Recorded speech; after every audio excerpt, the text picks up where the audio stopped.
Okay, I'm gonna read a minute, see a recap.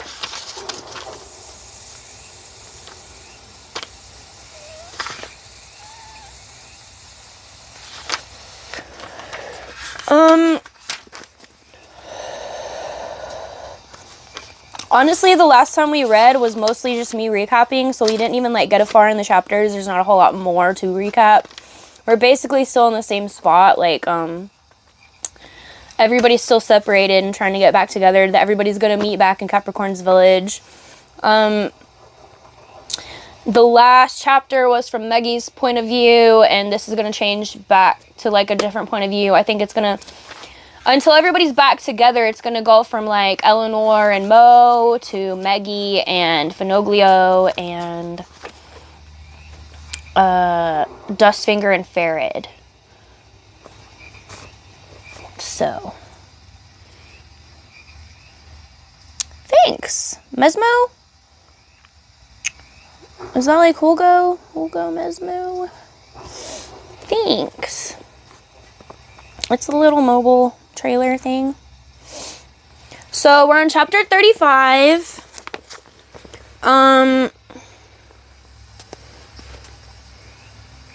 This excerpt, or this is called Different Aims. This excerpt is from Ray Bradbury's Fahrenheit 451. It's also a good book. Okay. Faber sniffed the book. Do you know that books smell like nutmeg or some spice from a foreign land? I loved to smell them when I was a boy.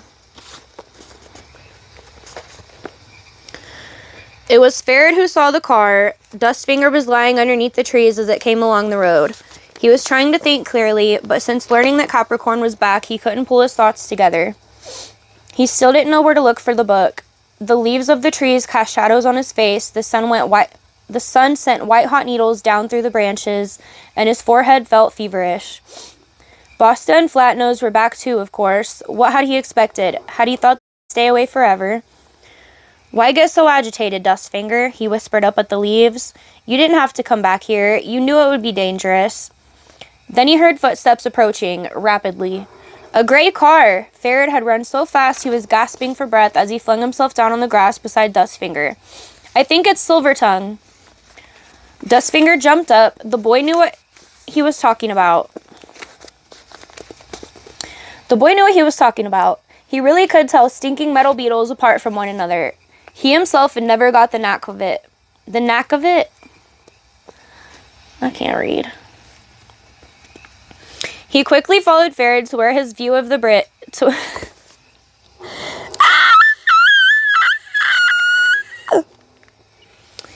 He quickly followed Farid to where there was a view of the bridge. The road wound away from it toward Capricorn's village like a slow-moving snake. They didn't have much time if they wanted to stop Silvertongue. At top speed, they stumbled down the hillside. Farid was the first to reach the road. I need to recalibrate. Okay, I need a sec. I'm not in it. And when I'm not in it and I'm thinking about other shit while I'm trying to read, it doesn't work because I'm just like fucking short-circuiting.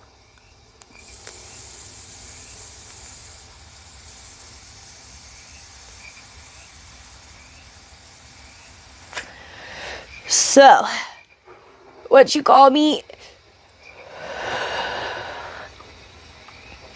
We are there. In Italy. In Capricorn's village.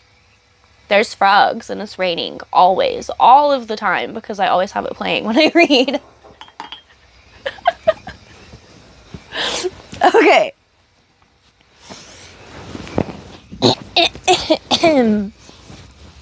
Come back. Come on. Come on.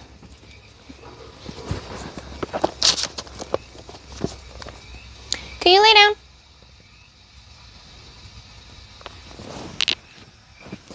Thank you. What?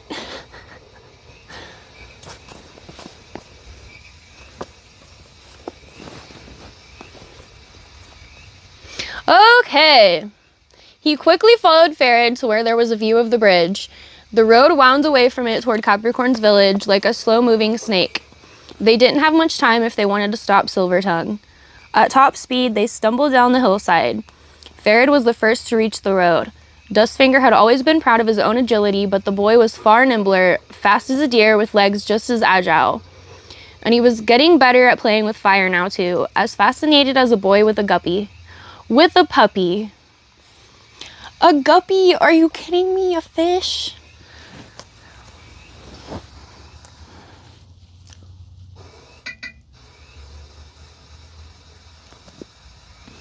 Oops. Puppy, where was I? Silvertongue braked sharply when he saw Dustfinger and Farid in the road. He looked tired, as if he had slept badly for the last few nights. Eleanor was in the car beside him, fuck! Ah!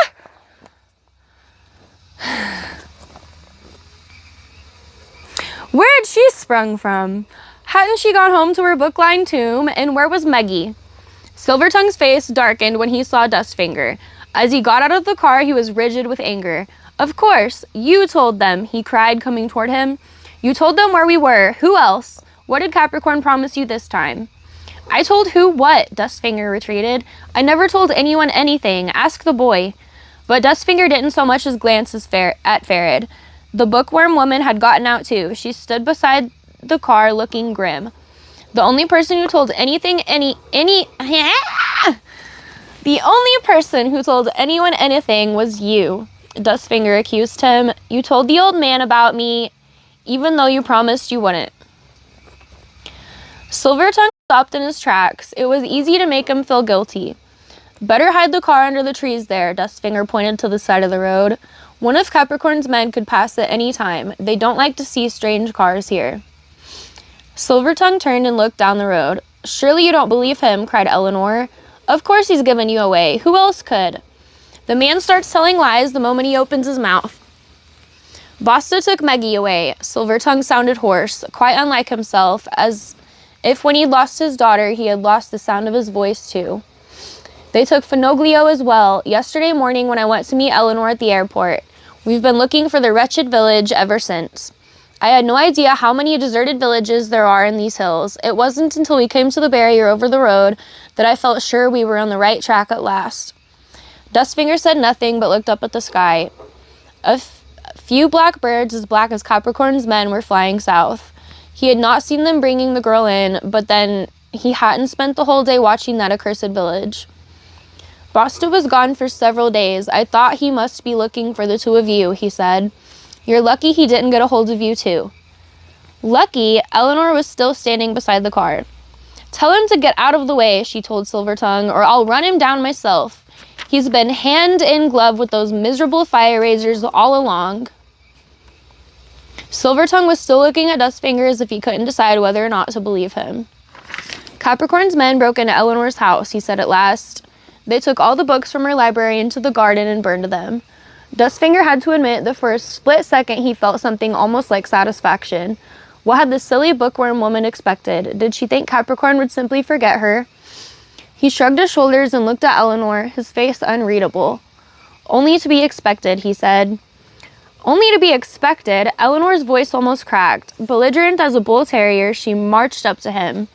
Farid tried to bar her way, but she pushed him aside so roughly that he fell on the hot asphalt of the road. Maybe you can fool the bull.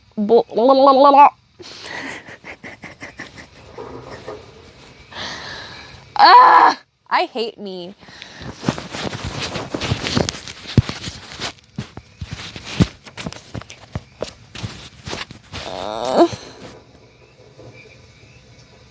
Maybe you can fool the boy with your fire-breathing and your colored balls, matchstick eater. What? She snapped at Dustfinger, but it won't work with me. There's nothing left of the books in my library but a load of ash. The police were full of admiration for what those villains had done. At least they didn't burn your house down. Oh, wait, what?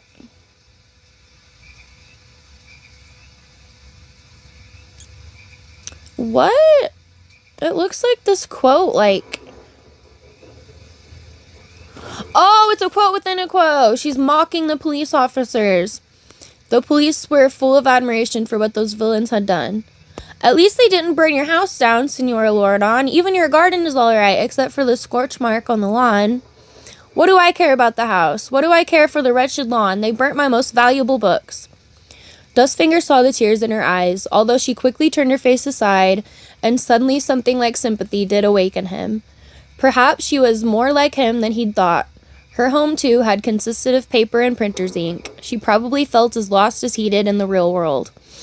He didn't let her see his sympathy, of course, but he hid it behind a mask of mockery and indifference, just as she hid her despair behind rage. What did you expect? Capricorn knew where you lived. Anyone could foresee that he'd send his men out when you'd escaped him. He always takes revenge. Oh yes, and who told him where I live? You did. Eleanor swung her arm back with her fist clenched. But Ferret had caught it. He grazed his knee on the road. He didn't give anything away, he cried. Nothing at all. He's only here to steal something. Eleanor lowered her arm. So that's it. Silvertongue went up to them. You're here to get a hold of the book. That's crazy. Well, how about you? What are you planning to do? Dustfinger looked at him scornfully. You just going to walk back into Capricorn's church and ask him for your daughter back, are you? Silvertongue did not reply. He won't hand her over, and you know it. Dustfinger went on. She's only the bait, and as soon as you've swallowed it, the pair of you will be Capricorn's prisoners for the rest of your lives, most likely. I wanted to call the police. Eleanor freed her arm crossly from Ferret's brown hands, but Mortimer was against it. Sensible of him. Capricorn would have abandoned Maggie up in the mountains, and you'd never have seen her again. The hell?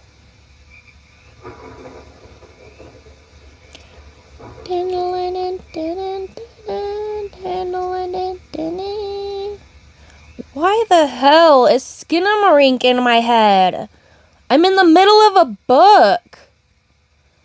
Skinamarink, do you? I love you. Oh, it's fucking Stinky Dinky. God damn it. That's what got it in my head. Skinamarink-a-dink-a-dink, Skinamarink-a-doo.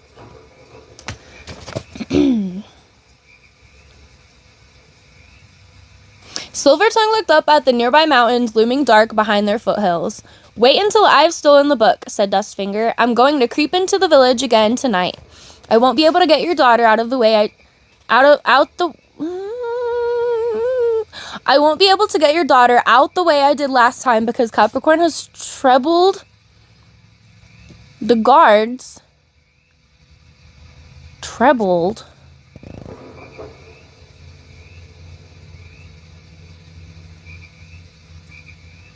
And the whole village is lit up at night now. Brighter than a Fuck! I don't want to read anymore. Brighter than a jeweler's shop window.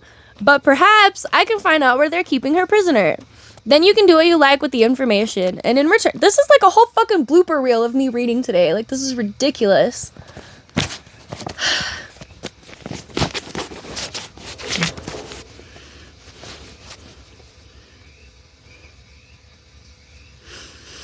Then you can do what you like with the information. And in return for the trouble, you could try reading me back into the book. What about it? Dustfinger considered this a very reasonable proposition, but Silvertongue thought it over only briefly before shaking his head. No, he said. No, I'm sorry. I can't wait any longer. Maggie needs me. With these words, he turned and went back to the car, but before he could get in, Dustfinger barred his way. I'm sorry too, he said, snapping open Basta's knife. You know I don't like these things, but sometimes people have to be protected from their own stupidity, and I'm not going to let you stumble into the village like a rabbit into a trap. Just for Capricorn to shut you and your magic voice away. It won't help your daughter, and it certainly won't help me. At Dustfinger's signal, Ferret had drawn his knife too.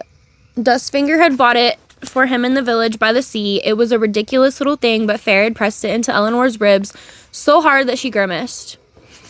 Good God, are you planning to slit me open, you little wretch? She snapped at him. The boy jumped, but he did not remove his knife. Move the car off the road, Silvertongue, ordered Dustfinger, and don't get any silly ideas. The boy will keep his knife pressed at your bookworm friend's chest until you're back here with us. That's fucked up. Silvertongue obeyed. Of course, what else could he do? They tied him and Eleanor to the trees just behind the burnt-out cottage, only a few paces from their own makeshift camp. God! Eleanor scolded even louder than Gwen when he pulled out of the backpack by his tail. When he was pulled out of the backpack by... Oh my God, nothing is even good when I read it like this. Like, you can't even get the jokes whenever it's coming out like it's been run through a fucking garbage disposal and now I'm trying to read it. What's wrong with me?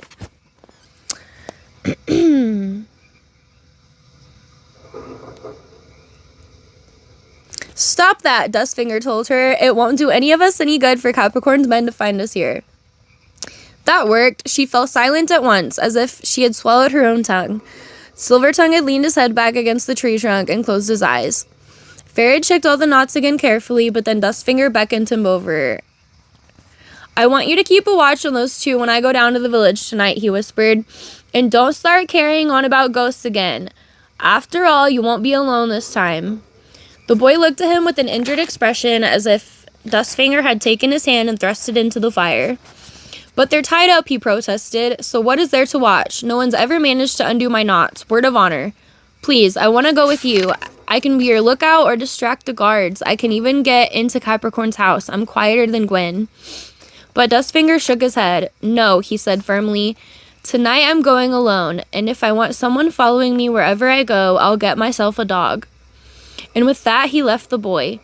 It was a hot day. The sky above the hills was blue and cloudless, and there were hours yet to pass before darkness fell.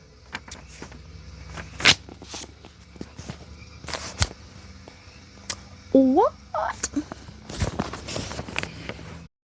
It's bright over here. Words, man. My words are not coming out good today. Hello, anybody who's come late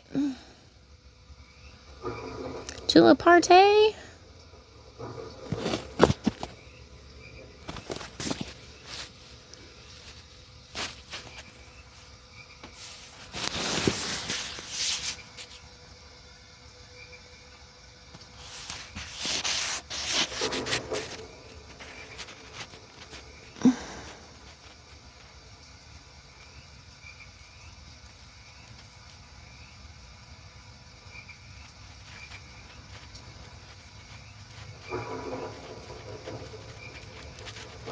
You're getting cleaning done while listening to the book? Well, fuck, if it's useful to somebody. Let's do another chapter, shall we? This is a song that never ends. It just goes on and on, my friends.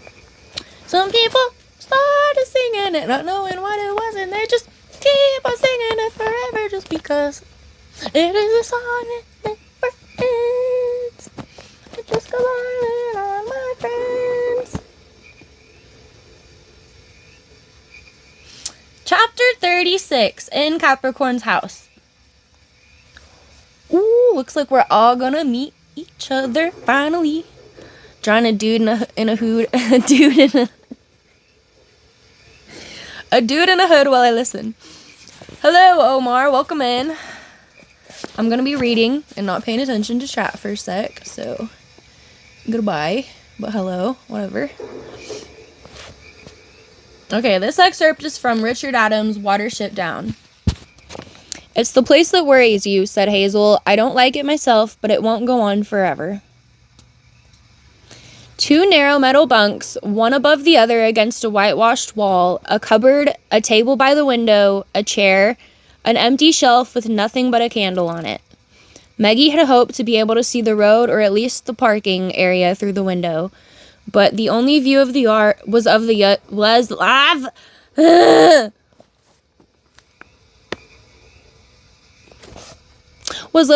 below. A couple of Capricorn's maids were bending over the vegetable patch, pulling out weeds. And chickens were pecking around and wire netting run in. Why is this so hard today. Oh my God. This is like ridiculous. It's like I'm back in school reading in front of a classroom. It's like I've never made this many mistakes in my life. Oh my God. It's like my brain just keeps going somewhere else while I'm reading. Like I don't even want to talk about it. Like, I'm reading a couple of Capricorn's maids were bending over the vegetable patch. And then the rest of that sentence is just gone from me because I'm thinking of other things that don't matter and won't be mentioned. But this was a hard sentence anyways. And this is just, I just can't focus on the story. I need, like, help. Okay.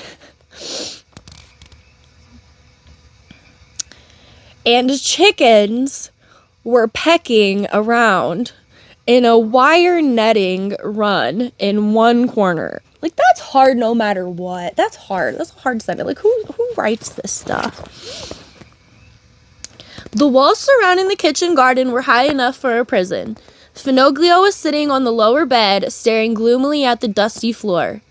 The wooden floorboards creaked whenever they stepped on them. Outside the door, Flatnose was protesting to Basta. Focus. You want me to do what? No, find someone else for the job, damn it. I'd rather go over to the next village, put gas-soaked rags outside someone's door, or hang a dead rooster from the window frame. Or run around outside the house with a devil mask on, like Cockerel had to do last month. But I'm not cooling my heels here just to keep watching an old man and a little girl. Get one of the lads. They'll be glad to have a change from cleaning cars. But Basta wasn't open to persuasion. You'll be relieved after supper, he said. Then he was gone. Maggie heard his footsteps retreating down the long corridor. There were 5 doors to pass, then go down the staircase. At the foot of the stairs, turn left for the front door. She had carefully taken note of the way. But how was she to get past Flatnose? She went over to the window again and opened it. Just looking out made her feel dizzy. She couldn't climb down, she'd break her neck. Leave the window open, said Finoglio behind her. It's so hot in here, I feel as if I might melt. Maggie sat down on the bed beside him. I'm going to run away, she whispered, as soon as it gets dark. The old man looked at her incredulously, shaking his head very firmly. Are you mad? It's much too dangerous. Out in the corridor, Flatnose was still muttering angrily to himself.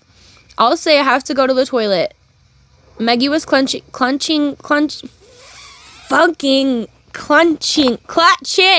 There's no end, damn it. Maggie was clutching her backpack. Then I'll just run off. I'll say I have to go to the toilet and I will just run off. Whew. Finoglio took her by the shoulders. No, he whispered emphatically. No, you won't. We'll think of something else. Thinking up ideas is my job, remember? Maggie tightened her lips. Yes, all right, she murmured, getting up to go back to the window. Dusk was already falling outside. I'm going to try all the same, she thought as Finoglio stretched out with a sigh on the narrow bed beside her. I'm not going to sit here as bait. I'll run away before they catch Mo, too. And for the 100th time, she waited in the darkness. She tried to push away the question that kept coming into her head. Where was Mo and why hadn't he come? Good grief. What have I missed?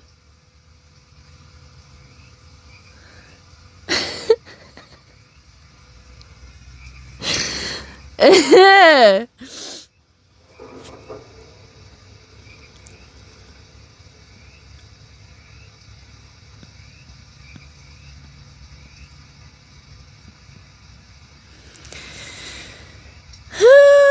is my... There it is. Clenching me. What does that mean? I need this down here. It's making me look so much higher than I am. Can you go down?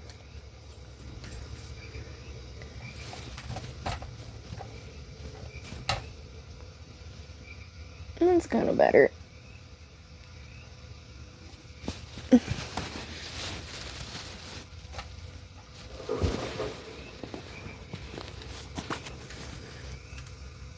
Have some pretty cool magical surrealism things. I would probably butcher it if it's magical surrealism, because I'd just be sitting there freaking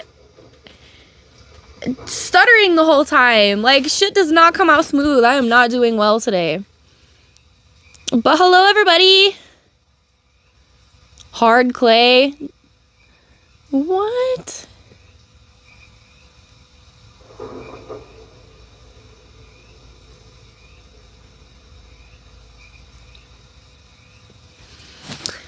Okay, chapter 37, carelessness.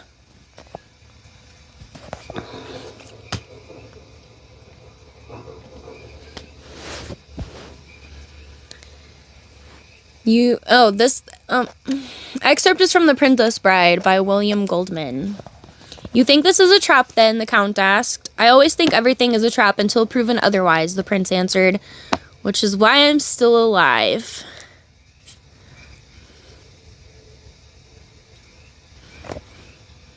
I want a picture of that.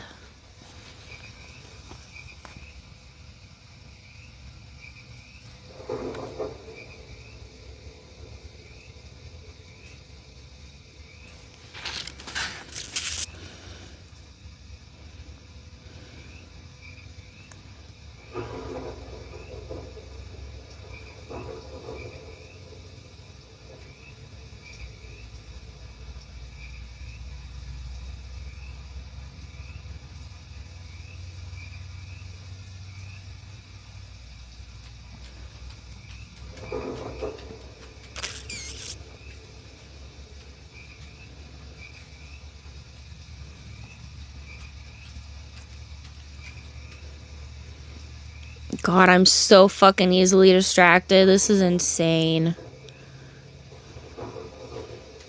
Love the outfit. Thanks! Oh my god, now my chat's resetting. I don't know what people on Kick said.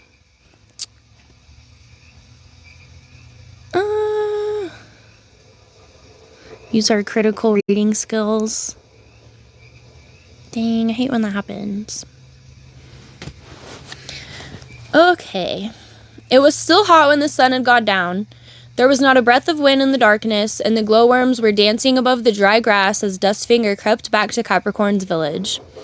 2 guards were strolling around the parking area, and neither of them were wearing headphones, so Dustfinger took a different route to Capricorn's house this time. Come on! The streets at the far end of the village had been so utterly destroyed by the earthquake, which drove out the last villagers, that Capricorn had not had them rebuilt. What? I feel like I read that stupid. Like, it just kept going.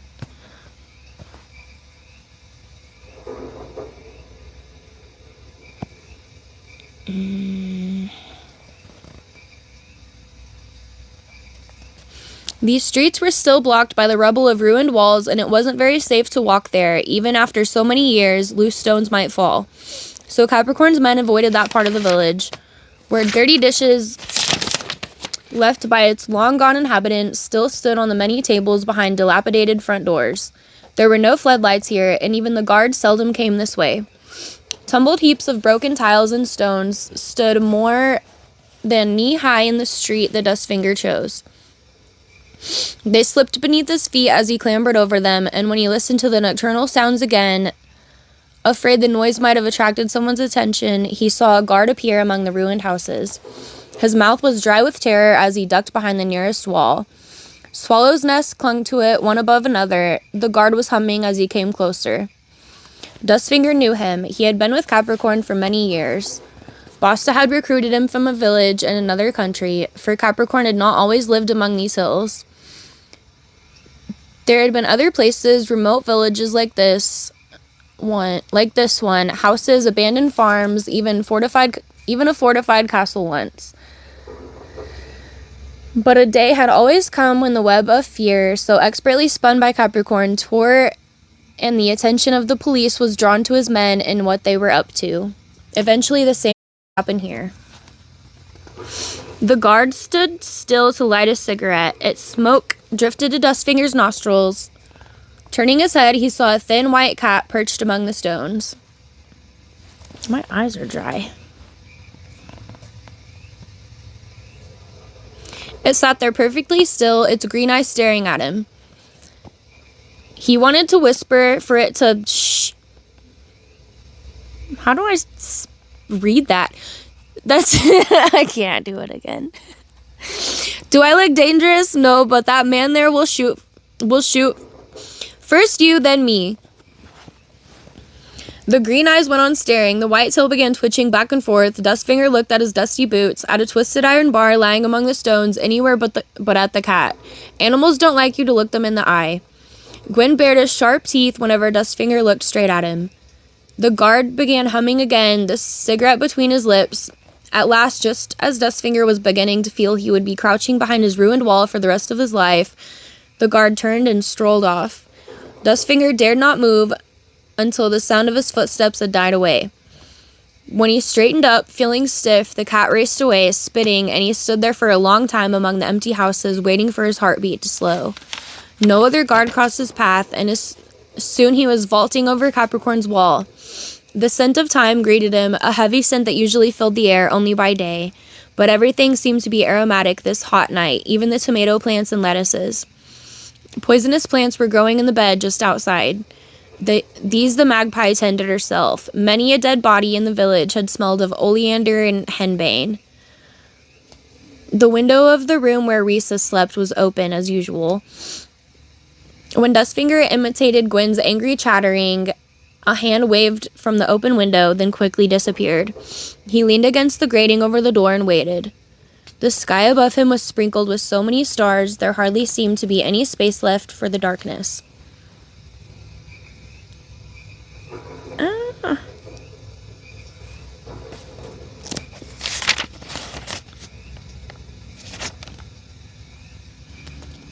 Bruh.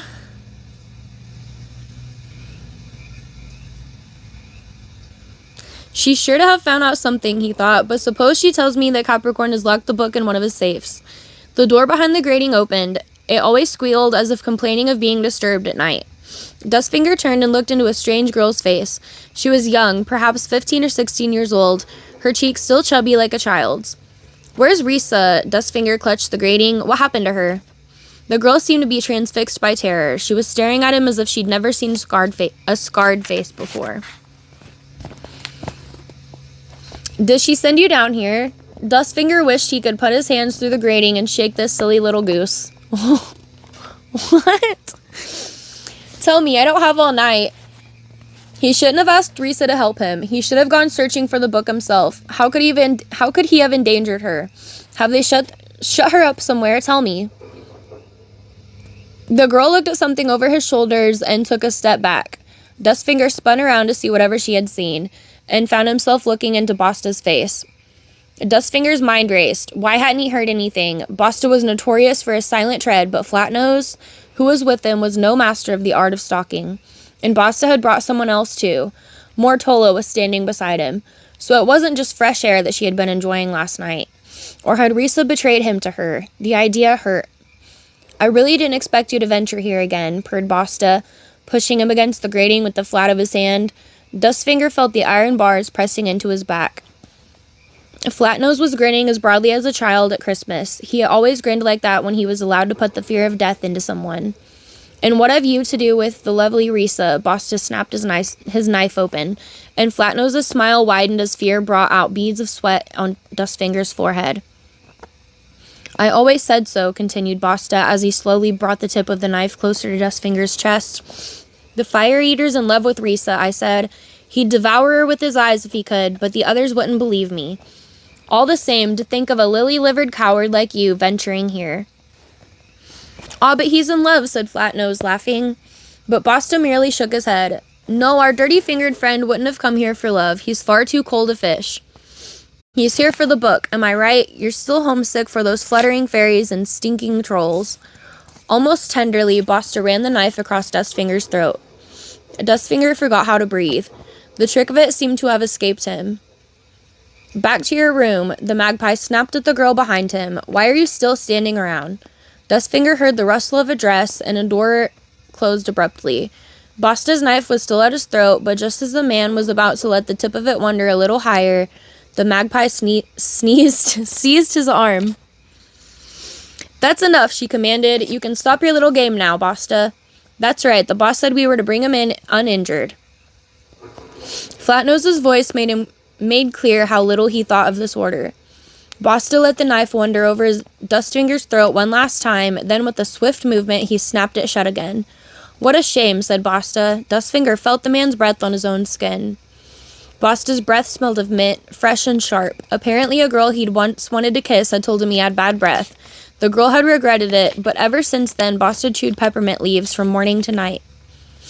You've always given good sport, Dustfinger, he said, and stepped back, still holding the closed switchblade. Take him to the church, Mortola ordered. I'll go and tell Capricorn. Did you know the boss is very angry with your mute girlfriend, whispered Flatnose to Dustfinger as he and Basta dragged him between them. She was always quite a favorite of his. For a split second, Dustfinger felt almost happy. So Risa hadn't given him away. All the same, he never should have asked for her help. Never. I think I'm done for now.